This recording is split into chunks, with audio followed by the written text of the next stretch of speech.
Hello friends, જય શ્રી ગણેશ. બધાને સ્વાગત છે તમારું મારી ચેનલ ગુજરાતી કિચનમાં.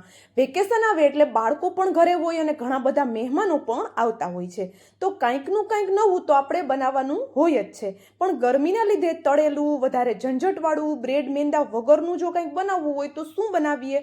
તો આ રેસીપી ટ્રાય કરી જોવો. બિલકુલ મેંદાનો ઉપયોગ નથી થતો, મહેનત પણ ખૂબ ઓછી છે. નાસ્તામાં આપો, સવાર સાંજની નાની મોટી ભૂખમાં આપો કે સાઈડ ડિશ તરીકે આપો. સમોસા, કચોરી, પકોડા બધાનો સ્વાદ મળી રહેશે, એ પણ અડધી મહેનતે. તો ચાલો બનાવવાનું શરૂ કરીએ. તો એના માટે સૌપ્રથમ આપણે અહીંયા 2 મીડિયમ સાઇઝના કાચા બટેટા લીધેલા છે. આ 2 કાચા બટેટામાંથી પણ આપણો અહીંયા ઘણો બધો નાસ્તો બનીને તૈયાર થશે.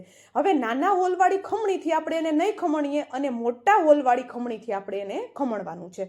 તો આપણા ઘરમાં જે મીડિયમ હોલવાળી અથવા તો મોટા હોલવાળી ખમણી હોય એની મદદથી આપણે બટેટાને ખમણી લેવાના છે. બટેટાને પહેલેથી આપણે છાલ હટાવી અને વોશ કરેલા હતા, તો પણ અત્યારે આપણે એને વોશ કરી લઈએ, કારણ કે આપણે જે એમાં સ્ટાર્ચ રહેલો છે એને હટાવવાનો છે. તો જો એકદમ સરસ એવું હાથની મદદથી મસળી અને આપણે એમાં રહેલો બધો સ્ટાર્ચ દૂર કરવાનો છે. 2 થી 3 પાણીથી આપણે આને આ રીતે ધોઈ લેવાના છે, કારણ કે આપણો નાસ્તો છે ખૂબ ઓછા તેલથી આપણે એકદમ ક્રિસ્પી બનાવવો છે, તો સ્ટાર્ચ કાઢવો ખૂબ જરૂરી છે. અને સાથે મેંદાનો ઉપયોગ પણ આપણે નથી કરતા, એટલા માટે નાસ્તાને ક્રિસ્પી બનાવવા માટે આપણે અહીંયા બટેટાને 2 થી 3 પાણીથી સરસ એવા વોશ કરી મુઠ્ઠીની મદદથી એકદમ સરસ એવું એનું બધું પાણી નિતારી અને હવે એમાં થોડા શાકભાજી એડ કરીએ.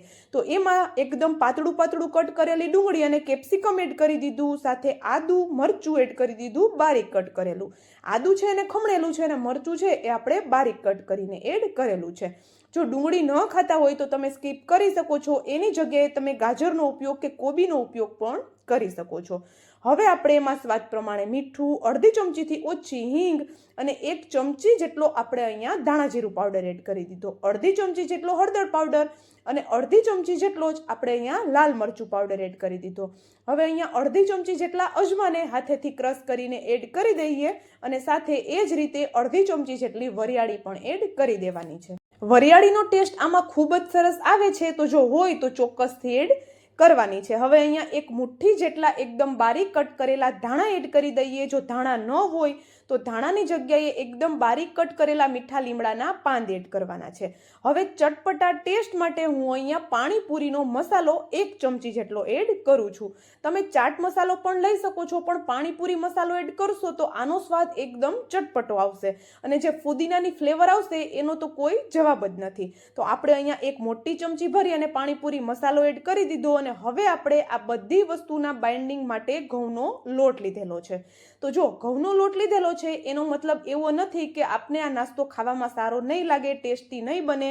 કોઈને ખબર પણ નથી પડવાની કે આપણે આમાં ઘઉંનો લોટ એડ કરેલો છે. 2 ચમચી ઘઉંનો લોટ એડ કરી દીધો, રોટલી માટેનો જે ઝીણો લોટ હોય છે એ, અને સાથે 1 ચમચી ભરી અને આપણે ચોખાનો લોટ એડ કરવાનો છે. ઘઉંનો લોટ છે એનો ટેસ્ટ બેલેન્સ કરવા માટે આપણે અહીંયા માત્ર 1 ચમચી જેટલો ચોખાનો લોટ લીધેલો છે. ચોખાનો લોટ અવેલેબલ ન હોય તો એની જગ્યાએ તમે કોર્નફ્લાવર લઈ શકો છો અથવા તો 1 ચમચી મેંદાનો ઉપયોગ પણ કરી શકો છો. હવે આ બધી વસ્તુ છે એને સરસ એવું મિક્સ કરી લઈએ અને તમે કેટલા બટેટા લો છો એ પ્રમાણે લોટ એડ કરવાનો રહેશે. મતલબ કે આ બટેટાનું જે છીણ છે એમાં બાઇન્ડિંગ આવી જાય, બસ એટલો જ લોટનો ઉપયોગ આપણે કરવાનો છે. વધારે લોટનો બિલકુલ ઉપયોગ નથી કરવાનો. આ ટિક્કી છે એટલી ટેસ્ટી બને છે કે તમે વારંવાર બનાવશો અને જેને પણ ખવડાવશો એ પૂછશે કે તમે આ કઈ રીતે બનાવી. મહેનત ખૂબ ઓછી છે પણ સ્વાદ એટલો લાજવાબ આવે છે ને કે તમે આને ભૂલશો જ નહીં, આનો સ્વાદ, અને વારંવાર રિપીટ કરશો. તો જો અહીંયા જોઈ શકો છો આપણે હાથમાં હલકું એવું ઓઇલ લગાવી અને આ રીતે આપણે એક ટિક્કીનો શેપ આપી દીધો. ટિક્કી છે એને વધારે જાડી નથી રાખવાની, મીડિયમ પાતળી એવી ટિક્કી બનાવી અને રેડી કરી લેવાની છે. અને અહીંયા તમે જોઈ શકો છો એકદમ સરસ એવો ટિક્કીનો શેપ આવે છે. અને અહીંયા એક વાતનું ખાસ ધ્યાન રાખશું કે આપણે જે આ લોટ મિક્સ કર્યો છે એ મિક્સ કરી દીધા પછી આપણે એને બિલકુલ રાખી નથી મૂકવાનો. તરત જ આપણે એમાંથી ટિક્કી બનાવી અને તરત જ એમાંથી નાસ્તો બનાવી લેવાનો છે। તો અહીંયા જોઈ શકો છો બધી ટિક્કી એ જ રીતે આપણે બનાવી લીધેલી છે। તો ટિક્કી બનાવવી એકદમ સરળ છે અને ઝટપટ બની પણ જાય છે। તો જો અહીંયા બધી ટિક્કી આપણે એ રીતે બનાવી લીધી અને ટિક્કીની સાઈઝ તમે જોઈ શકો છો અને ટિક્કી જોતા તમને ખબર પડતી હશે કે આપણે લોટનો ખૂબ ઓછો ઉપયોગ કરેલો છે। તો જો અહીંયા બધી ટિક્કી બની ગઈ અને 2 કાચા બટેટામાંથી આપણી અહીંયા એક પ્લેટ ભરાઈને ટિક્કી તૈયાર થઈ ગઈ છે। તો ચાલો ટિક્કી રેડી છે, તો હવે આપણે એને જલ્દી શેકી લેવાની છે। તો શેકવા માટે આપણે અહીંયા એક તવો ગરમ કરી લીધો અને તવો છે એમાં હલકું એવું આપણે ઓઇલ એડ કરી દેવાનું છે। તો જો તેલ છે આપણે એ વધારે ઓછું કેટલું લેવું એ ટોટલી તમારી ઉપર છે। ખૂબ ઓછા તેલથી એટલે કે તવો ગ્રીસ કરી અને ટિક્કી તમે શેકી શકો છો અને તમે ટિક્કીને તળી પણ શકો છો। અહીંયા આપણે ટિક્કીને ડીપ ફ્રાય નથી કરવાના, તવા ઉપર 2 ચમચી જેટલું તેલ લઈ લીધું અને હવે આપણે આ ટિક્કીને શેકવાની છે। તો કઈ રીતે શેકશું જેથી કરીને એકદમ ક્રિસ્પી એવી શેકાઈ જાય? તો એના માટે શું કરીએ, તવો છે એકદમ સરસ એવો ગરમ થઈ એમાંથી ધુમાડા નીકળવા લાગે એટલો ગરમ થાય પછી આપણે આ ટિક્કી રાખવાની છે। એટલે તે ટિક્કી છે એમાં બિલકુલ વધારે તેલ નહીં ચડે અને ખૂબ ઓછા તેલથી આપણી ટિક્કી છે એકદમ ક્રિસ્પી બનીને તૈયાર થશે। પણ હાઈ ગેસની ફ્લેમ પર જ આપણે આને નથી શેકવાની, નહીતર અંદરથી કાચી લાગશે અને ઘઉંના લોટની સ્મેલ આવશે। તો એના માટે શું કરીએ, ટિક્કી રાખી દઈ અને નીચેની સાઈડથી હલકી ક્રિસ્પી થાય એટલે આપણે ગેસની ફ્લેમ એકદમ જ સ્લો કરી દેવાની છે। તો જો અહીંયા ટિક્કી આપણી શેકાય છે અને નીચેની સાઈડ હલકી આપણે ક્રિસ્પી દેખાવા લાગે એટલે ગેસની ફ્લેમ સ્લો કરી દઈએ અને ફરી પાછું સેમ એ જ રીતે નીચેની સાઈડથી પલટાવી અને ઉપરની જે કાચી સાઈડ છે એ આપણે તવા ઉપર રાખીએ ત્યારે ફરી પાછી ગેસની ફ્લેમ આપણે થોડી વાર માટે હાઈ કરી દેવાની છે। તો જો આવી રીતે તમે ટિક્કી શેકશો એટલે ઓછા તેલમાં ટિક્કી એકદમ ક્રિસ્પી શેકાઈને તૈયાર થશે। તમને એમ થશે કે આપણે આને ડીપ ફ્રાય કરી હોય એવી ક્રિસ્પી બનીને તૈયાર થશે।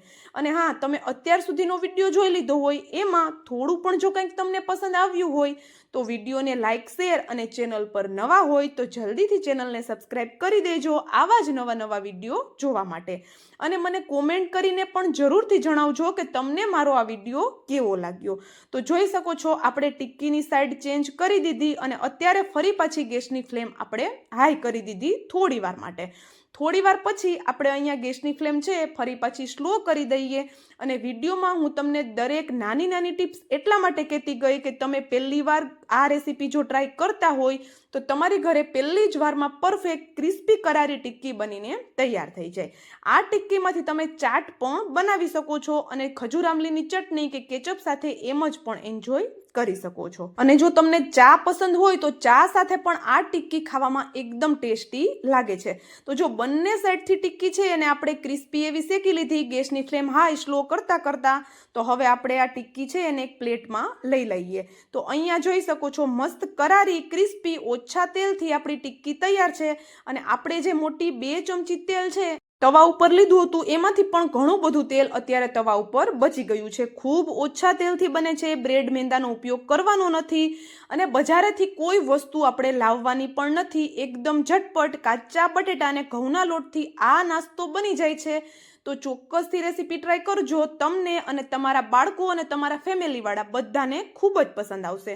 અને આનો ટેસ્ટ એવો છે ને કે બાળકોથી લઈ મોટા બધાને પસંદ આવે એવો છે। તો ગરમીમાં વધારે ઝંઝટ પણ આપણે નહીં કરવી પડે।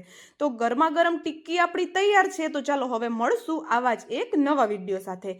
ત્યાં સુધી જય શ્રી ગણેશ બધાને and thank you for watching.